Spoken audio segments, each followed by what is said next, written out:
Pursuant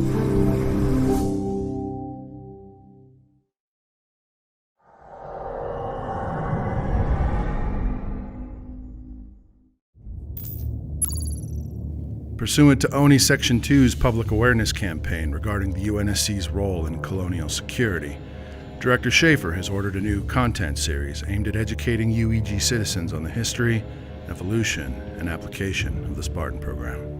For all we've endured over the past few decades, the Covenant War was only the beginning of our foray into meeting the rest of our neighbors in this galaxy.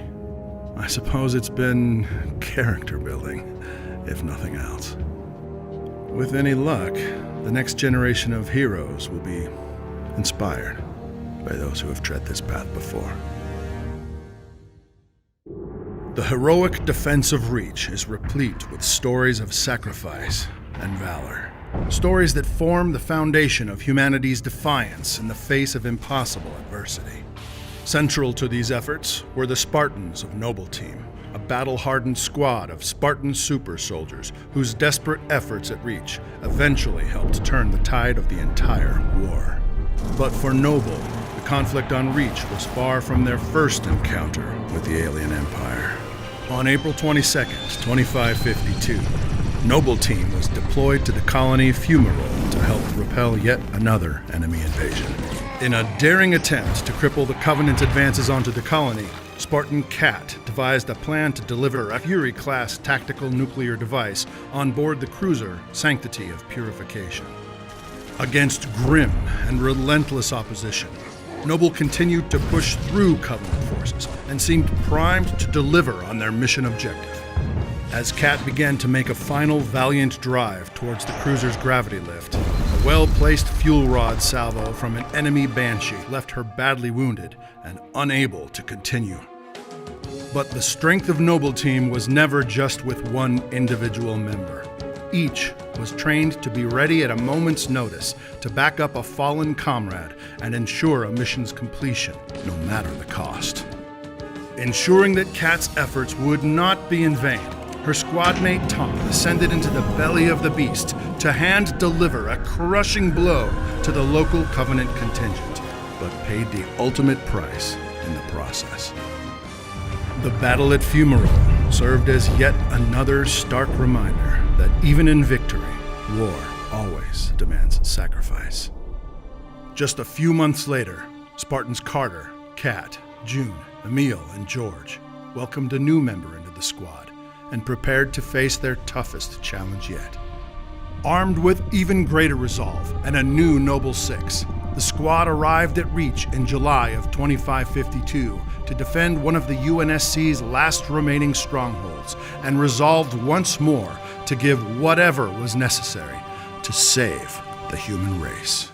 The fall of Reach at the hands of the Covenant could have easily signaled the end of the human race. But there are those for whom terms like darkest hour and unbeatable odds aren't proclamations of certain doom, but rather opportunities to prove that nothing is impossible. Heroes like the Spartans of the UNSC represent the best humanity has to offer. And heroes like the Master Chief have distinguished themselves as the greatest even of these. Armed with cybernetic augmentations and Mjolnir power armor, the Master Chief's physical prowess was later amplified with advanced tactical and strategic abilities when he was partnered with an experimental artificial intelligence known as Cortana. Each was designed to complement the other's strengths and capabilities, matching lethal combat proficiency with unrivaled real-time battlefield intelligence to create the ultimate weapon against our enemies. In 2552, the Master Chief and Cortana were aboard the UNSC cruiser Pillar of Autumn as it narrowly escaped the tragic destruction of the planet Reach. Eventually, the Autumn arrived at Halo, an enigmatic artificial ringworld. Built by a long-vanished alien culture known simply as the Forerunners, Halo was the centerpiece of the Covenant's zealous theology, and its fate would likely decide the outcome of the entire Human Covenant War.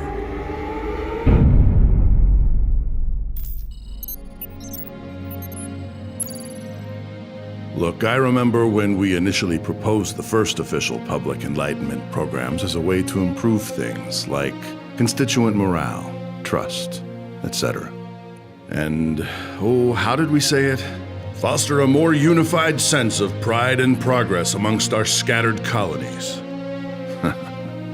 You gotta love it. And to be fair, the brass was skeptical at first, and I don't blame them, really. Hard not to be, after decades of conflict and strife, whether the issues were with aliens or ourselves. That being said, you better believe my colleagues and I sat back with more than a few satisfied smiles as citizens poured into the first program sites and came face to face with heroes they'd only heard of. Hell, it hit me a bit more than I even expected. Spartans were suddenly something more than just Chatternet superheroes. They were honest-to-God living legends that had survived unknowable horrors to save us all. Being on the inside doesn't make that reality any less appreciated. When the Master Chief arrived on Halo in September of 2552, he battled unknowable opposition across an unimaginable landscape, encountering maladies and mysteries that were continuing to unravel today. By detonating the Pillar of Autumn's own fusion drives, the Master Chief set off a chain reaction that resulted in the ring's destruction and knocked the Covenant back on their heels. Suffering a monumental defeat at one of their most precious religious sites, the zealous Alien Alliance began to fracture with internal strife and conflict, cracks that the UNSC would be eager to exploit in pursuit of humanity's victory and survival. However, the path to that victory would begin with the defense of our own home, Earth. As the Covenant arrived at our doorstep looking to wipe out humanity once and for all, another heroic line in the sand would be drawn. Led once more by the legendary efforts of the Master Chief, the UNSC fought back tooth and nail against the Covenant war machine, staving off the enemy's attack to buy precious time to mount a more comprehensive defense of Earth. Not content with stopping them on their own turf, the Master Chief and the crew of the UNSC frigate, in amber clad, chased the Covenant fleet through slip space, eager to gain any intel they could gather. What they found was another Halo.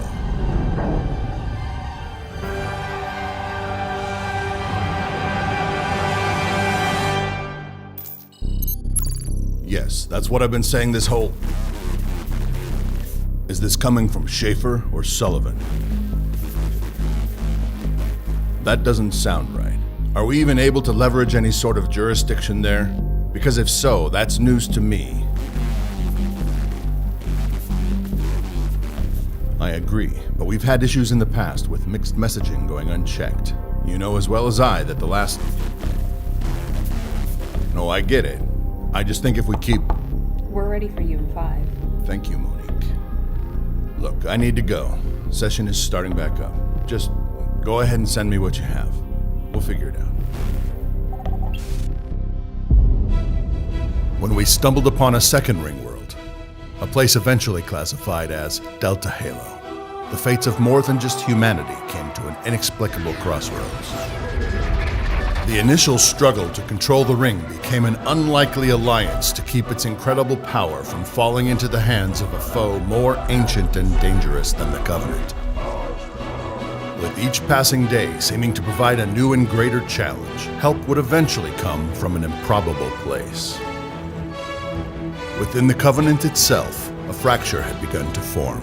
Two rival military factions, the elites and brutes, struggled to establish internal political supremacy, weakening the alien empire from within. The brutes, not the elite, shall be the prophet's escort.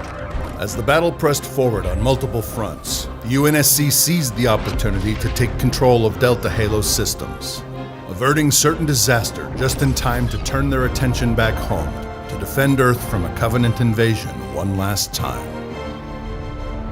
Refusing once more to leave humanity's homeworld defenseless, the Master Chief stowed away on a once dormant Forerunner starship to make his way back to Earth.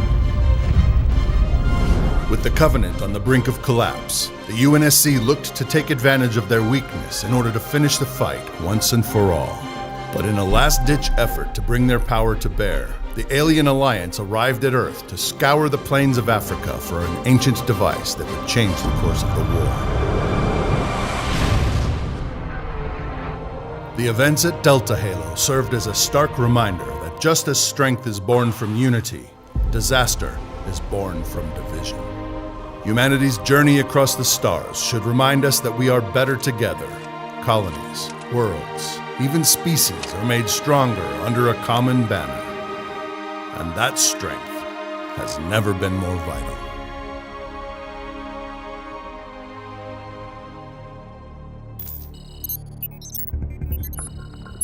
Hey, thanks for meeting. Of course. Everything okay?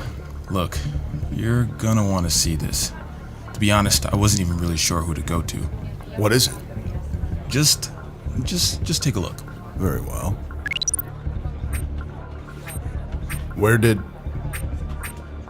How did you get these? It came up during my last public sentiment scrub on underground waypoint channels. I don't think they were deliberately meant to be found, but I also don't think whoever released the data really cared who might see it. Encryption? Little to none. What do you think it means?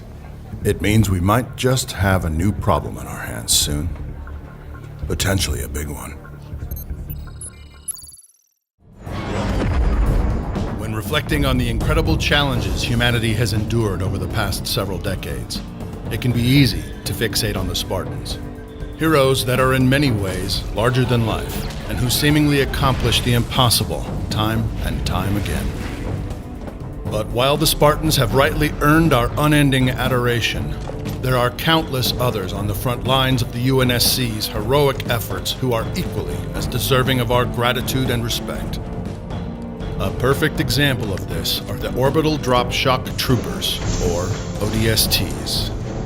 Often referred to as Helljumpers, these fearless men and women stand in the face of both risk and reason, hurtling through a planet's atmosphere and slamming onto its surface in human entry vehicles called drop pods. ODSTs are often called in when the hour is darkest and the outlook bleakest, raining fire down from the heavens in a desperate effort to turn the tide of battle, or behind enemy lines to strike an opponent where they're most vulnerable. For these indomitable souls, feet first into hell isn't just a motto, it's a way of life. One of the more recent notable examples of the Helljumpers' abilities came on October 20th, 2552, when the ODST squad Alpha 9 landed in New Mombasa on Earth to undertake a mission of utmost significance. Led by squad leader Edward Buck and ONI operative Veronica Dare, Alpha 9 dropped into Covenant-occupied territory to retrieve an asset vital to the UNSC war effort. Names like Dutch, Romeo, Mickey, and the Rookie would become the stuff of legends throughout their ranks. Their heroism helping ensure humanity's defense of Earth, and further solidifying the ODST's place on the battlefield.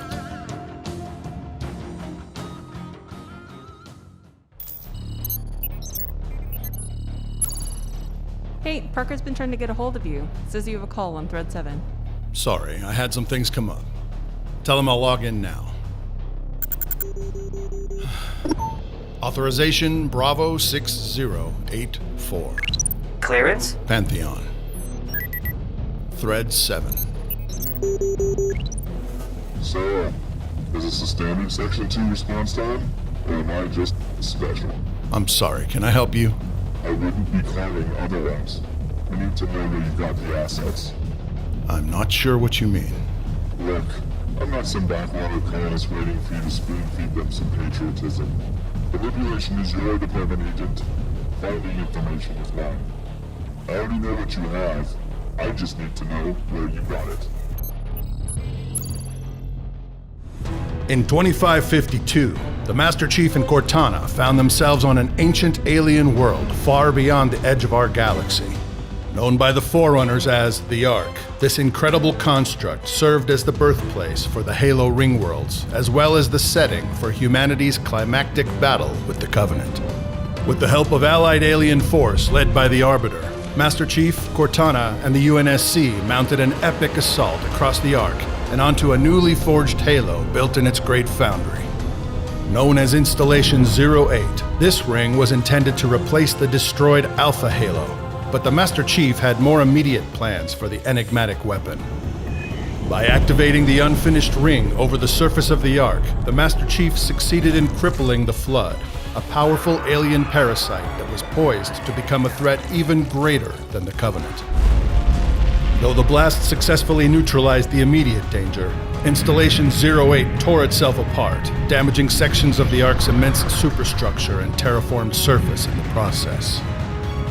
The Master Chief and Cortana narrowly escaped the blast themselves, and the ensuing destruction left them stranded on the remains of a badly damaged UNSC frigate called the Forward Unto Dawn. Adrift in deep space, the Master Chief placed himself in cryogenic storage in hopes to survive long enough to be found. The events at the Ark represented a historic, almost unimaginable victory for the UNSC, but at great cost, as some of their greatest heroes gave their lives to secure it. In the years that followed, humanity began to rebuild. Leveraging both new alliances and new technologies, the period following the Covenant War saw advancements not just in technology and knowledge, but in diplomacy and preparation, as humanity vowed to secure a position of strength in the galaxy and ready itself for any threat the future held. But that readiness was tested quickly, and in 2557, after 4 years adrift, the UNSC Forward Unto Dawn was pulled into the gravity well of a mysterious Forerunner shield world called Requiem. Yet again, we were to be confronted with just how dangerous this galaxy's secrets can be.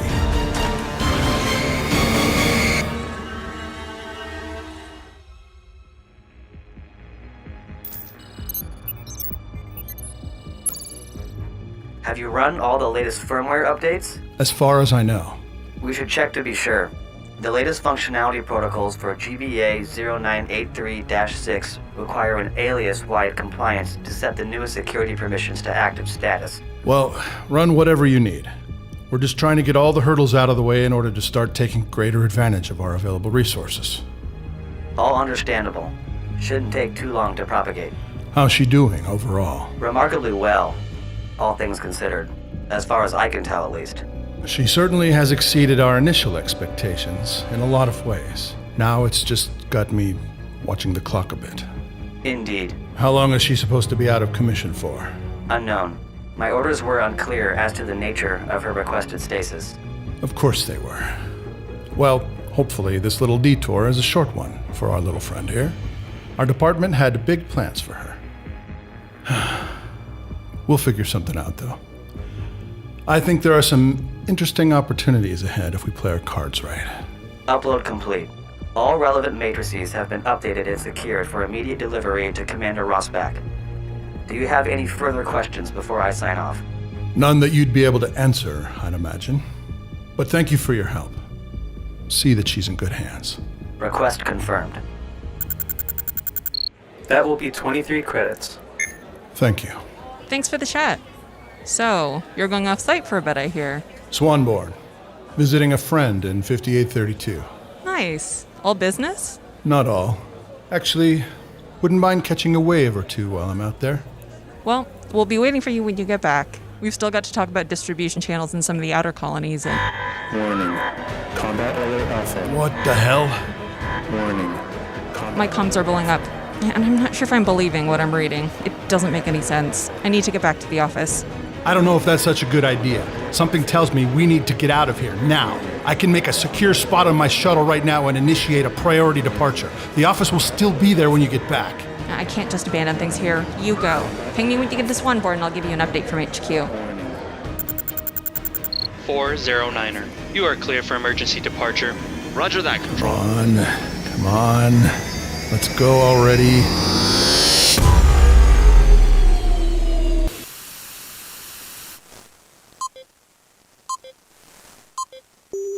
This is Status Beacon Hotel 773, Drop 9.